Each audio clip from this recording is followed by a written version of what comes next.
ছেলে এইসবে ঘুম থেকে উঠলো, ওকে একটু কার্টুন চালিয়ে দিয়ে আমি গেলাম ওর জন্য বিকেলের হালকা কিছু একটা খাবার বানাতে। একটা নুডলস বানিয়ে এনে যেই ওকে দিয়েছি বলে কি এটা খাবো না ওটা খাবো। ওটা মানে কি? ওটা মানে পিৎজা। এই তুই এখন অটাইমে পিৎজা কোথায় পেলি রে? এই তো মাম্মা কার্টুনের মধ্যে। কিন্তু বাবাই সোনাই তো বাড়ি নেই, আমি তোকে পিৎজা কোথায় থেকে এনে দেবো? কেন বাবাই সোনা বাড়ি নেই বলে কি আমি ভালো কিছু খেতেও পাবো না?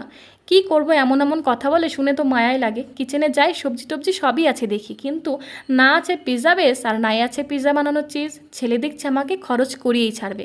বাবা যখন বাড়ি থাকে তখন তো গাড়ি কিনবো ছাড়া একটা কথাও মুখ থেকে বেরোয় না। আর এখন উনি নেই, বলে কি এ খাবো সে খাবো। উফ, একা একা আমি পাগল হয়ে যাব। কি করব ভাবতে ভাবতেই মনে পড়লো এক কিপ্টে বান্ধবীর কাছে জন্মদিনের ট্রিট চেয়েছিলাম বলে বাড়িতে ডেকে পাঁপড় দিয়ে পিৎজা বানিয়ে খাইয়েছিল।